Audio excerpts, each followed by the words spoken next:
রাজনৈতিক বক্তব্য প্রদানকালে রাজনৈতিক ইতিহাসটা আগে চর্চা করে বক্তব্য দেওয়া উচিত।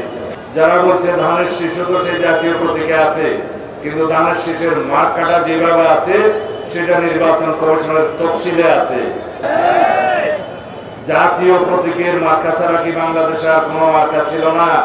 এই নির্বাচন কমিশন নিরপেক্ষ নয় কেন? শাপলা প্রতীক না দিলে কি নির্বাচন কমিশনের বিরুদ্ধে অঙ্গুলি তোলা যায়? তারা একটি নতুন রাজনৈতিক দল সংগঠিত করেছে যাদের এখনো রেজিস্ট্রেশন নাই। তারা অনেক আবেগ তাড়িত হয়ে অপরিকল্পিতভাবে এমন সব রাজনৈতিক কর্মসূচি দিচ্ছে, সেই রাজনৈতিক কর্মসূচির কারণে আজকে সারা বাংলাদেশ অবলোকন করলো জাতির যারা গণ অভ্যুত্থানের অগ্রসেনানী তাদের উপরে পতিত ফ্যাসিবাদী শক্তি হামলে করছে।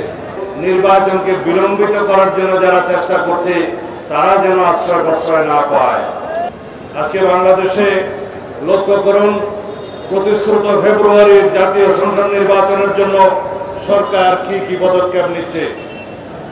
আমরা আশা করেছিলাম লন্ডন বৈঠকের পর প্রফেসর ইউনূস সাহেব, মাননীয় প্রধান উপদেষ্টা, আপনি যথাযথ প্রক্রিয়ায় নির্বাচন কমিশনে নির্বাচনের প্রস্তুতির জন্য ফেব্রুয়ারির প্রথম সপ্তাহে নির্বাচনের প্রস্তুতির জন্য আপনি আপনার মেসেজ ইনস্ট্রাকশন যথাযথ প্রক্রিয়ায় দিবেন। কিন্তু আমরা লক্ষ্য করলাম আপনি আইন শৃঙ্খলা বাহিনীর সাথে বৈঠক করছেন, প্রস্তুতি নেওয়ার কথা বলছেন, কিন্তু নির্বাচন কমিশনকে আপনি এখনো অফিসিয়ালি ফেব্রুয়ারির প্রথম সপ্তাহে নির্বাচন অনুষ্ঠানের জন্য এখনো কোনো যথাযথ প্রক্রিয়ায় ইনস্ট্রাকশন দেন নাই। আশা করব এই জাতিকে আশ্বস্ত করবেন, জনগণকে আশ্বস্ত করবেন, অতি শিগগির যথাযথ প্রক্রিয়ায় প্রধান উপদেষ্টার কার্যালয় থেকে সেই মেসেজ আপনি নির্বাচন কমিশনে প্রদান করবেন। আমরা চাই বাংলাদেশে যে নির্বাচন সর্ববিশ্বতে অনুষ্ঠিত হবে এই নিরপেক্ষ সরকারের অধীনে, সেই নির্বাচন যেন পৃথিবীর মধ্যে একটি দৃষ্টান্ত স্থাপন করে। এটা অবাধ ও সুষ্ঠু নিরপেক্ষতায় যেন একটি জ্বলন্ত প্রমাণ হয়, সারা পৃথিবীর কাছে প্রশংসিত হয়, এর স্বচ্ছতা নিয়ে যেন কোনো প্রশ্ন না ওঠে। সেজন্য আমরা বাংলাদেশের সকল গণতান্ত্রিক রাজনৈতিক শক্তি ঐক্যবদ্ধভাবে সকলে মিলে আপনাকে সহযোগিতা করব। সহযোগিতা করতে আমরা অঙ্গীকারাবদ্ধ, এই জাতির কাছে আমরা অঙ্গীকারাবদ্ধ। আমরা সহযোগিতা করার জন্য অঙ্গীকার করেছি, কিন্তু সরকারের পদক্ষেপ দেখে মানুষ যেন আশ্বস্ত হয় যে তারা আমাদের সহযোগিতা নিতে চায়। যেন এরকম কোনো প্রশ্নের উদ্যোগ না হয় যে বিভিন্ন কায়দায় যারা ইস্যু সৃষ্টি করছে, সুপরিকল্পিতভাবে নির্বাচনকে বানচাল করার জন্য, সুপরিকল্পিতভাবে নির্বাচনকে বিলম্বিত করার জন্য যারা চেষ্টা করছে তারা যেন আশ্রয় প্রশ্রয় না পায়। যেন জনগণের মনে কোনো প্রশ্নের উদ্বেগ না হয় যে সরকার একটি নির্দিষ্ট দলকে বোধহয় সুবিধা দেওয়ার জন্য কোনোভাবে চেষ্টা চালাচ্ছে। আমরা প্রত্যাশা করি নাই ফ্যাসিবাদী পতিত শক্তি গোপালগঞ্জে হোক আর যেখানে হোক গণ অভ্যুত্থানের শক্তির উপরে হামলা করার সাহস পাবে। আমরা আশা করি নাই এই জাতি কখনো এই দৃশ্য অবলোকন করবে যে গণ অভ্যুত্থানের অমিত সাহসী সন্তানদের উপরে ফ্যাসিবাদী পতিত শক্তি হামলা করার সুযোগ পাবে, সাহস পাবে। কিন্তু কেন?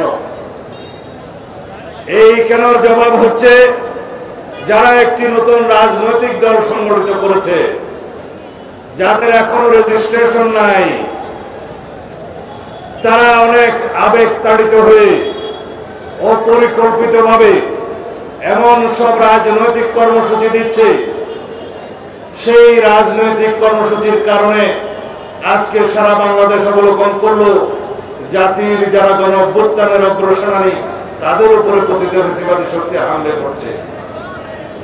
সুতরাং বাবারা, রাজনীতির ময়দানে আরো অভিজ্ঞতা সঞ্চয় করার জন্য আমরা পরামর্শ সবসময় দিচ্ছিলাম, আজকেও দিচ্ছি, নসিহত করছি। আমরা তোমাদের উজ্জ্বল ভবিষ্যৎ কামনা করি। বাংলাদেশের গণতন্ত্রের জন্য তোমরা ভবিষ্যতে অনেক বেশি অবদান রাখবে, তোমরা জাতীয় নেতৃত্বে পরিণত হবে সেই আশাবাদ ব্যক্ত করি।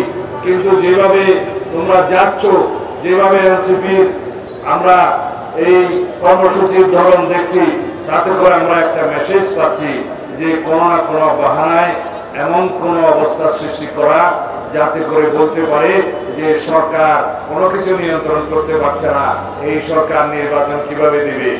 আর কিছু কিছু প্রশ্ন তো ইতিমধ্যেই আপনারা তুলেছেন। এই নির্বাচন কমিশন নিরপেক্ষ নয় কেন? শাপলা প্রতীক না দিলে কি নির্বাচন কমিশনের বিরুদ্ধে অঙ্গুলি তোলা যায়? জাতীয় প্রতীকের মার্কা ছাড়া কি বাংলাদেশে আর কোনো মার্কা ছিল না? এই প্রশ্ন তো আমরাও করতে পারি। যারা বলছে ধানের শীষ তো সেই জাতীয় প্রতীকে আছে, কিন্তু ধানের শীষের মার্কাটা যেভাবে আছে সেটা নির্বাচন কমিশনের তফসিলে আছে। সেই তফসিল অনুযায়ী এটা বহু আগে 1978 সালের আগে সেই মার্কা ওখানে বিদ্যমান ছিল। সেই মার্কা নিয়ে আজ পর্যন্ত কেউ প্রশ্ন তুলে নাই। সুতরাং রাজনৈতিক বক্তব্য প্রদানকালে রাজনৈতিক ইতিহাসটা আগে চর্চা করে বক্তব্য দেওয়া উচিত।